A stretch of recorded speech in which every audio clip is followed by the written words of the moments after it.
समाज की नज़र में जो निकृष्ट है, जिसे लोग दमन का शिकार बनाते हैं, लेकिन दोस्तों वहाँ पर भी सौंदर्य के लक्षण हैं, सुंदरता है।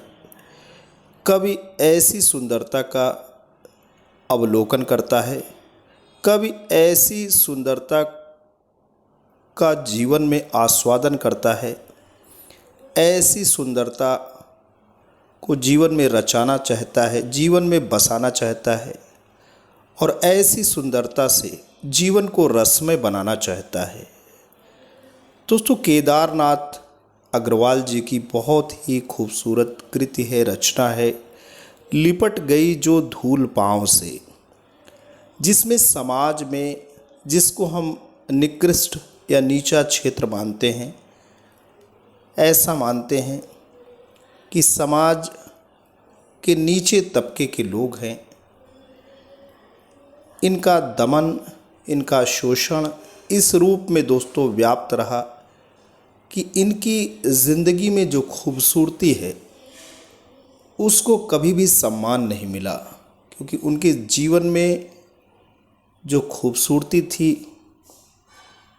वो ज़िंदगी की धक्के खाते खाते उनके जीवन की जो ऊर्जा थी वो 2 जून की रोटी में पिसते पिसते दोस्तों ख़त्म हो गई। लेकिन कवि उनके सौंदर्य को देख रहा है, उनके सौंदर्य का एहसास कर रहा है और उस सौंदर्य को अपने जीवन में रचाना चाहता है, बसाना चाहता है, अपने जीवन को उस सौंदर्य के सुवास से भरना चाहता है। ऐसे ही बहुत खूबसूरत कविता है, लिपट गई जो धूल पाँव से। आइए दोस्तों, कवि हृदय दर्पण के तहत आज हम इस कविता का पाठ करते हैं। लिपट गई जो धूल शीर्षक कविता है आपके सामने। लिपट गई जो धूल पाँव से, वह गोरी है इसी गांव की, जिसे उठाया नहीं किसी ने इसी कुठाओं से। ऐसे जैसे किरण ओस के मोती छू ले, तुम मुझको चुंबन से छू लो, मैं रसमय हो जाऊं।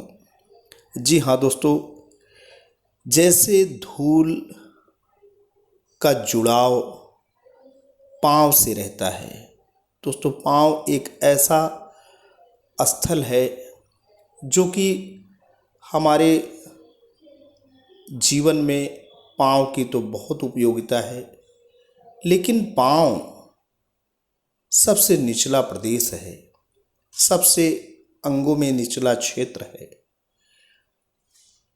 जो मिट्टी पाँव से लग जाती है उसकी परवाह नहीं की जाती है, उसे हमेशा दोयम दर्जे का माना जाता है।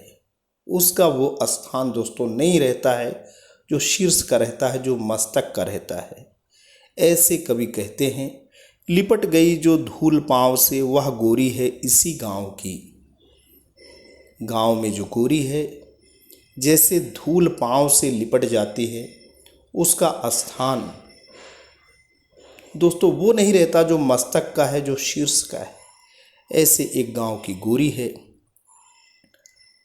उसका जो स्थान है किन्हीं कारणों व सामाजिक जो विसंगतियां हैं, जो समाज का जो श्रेणीबद्धता है, उसकी वजह से उस गोरी को वो स्पेस, वो इम्पोर्टेंस नहीं मिला।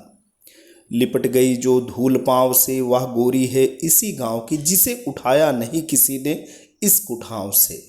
और कोई आगे नहीं आया ऐसे भयप्रद, ऐसे खतरनाक स्थान, ऐसी उसकी जो मानसिक वेदना, जो बाह्य कारण रहे हैं, जो उसके व्यक्तिगत कारण रहे हैं, और उस जो स्थिति है, उस स्थिति से किसी ने उसे उठाया नहीं, जिसे उठाया नहीं किसी ने इस कुठाव से। ऐसे जैसे किरण ओस के मोती छू ले, जैसे सुबह प्रहर की किरण, सुप्रभात की किरण, घास या तृण पे ओस के जो बूंदे दोस्तों छाई रहती हैं, ऐसे जैसे प्रकाश की पहली किरण, उषा की पहली किरण उन ओस के जो मोती हैं उनको छू लेती है, उसका जो सुख होता है। तुम मुझको चुंबन से छू लो, मैं रसमय हो जाऊं। तो कवि की कल्पना है, कवि के हृदय की अभिलाषा है कि ऐसा सौंदर्य, ऐसा जो प्राकृतिक सौंदर्य है, उससे मैं अपने जीवन को सिंचित करना चाहता हूँ।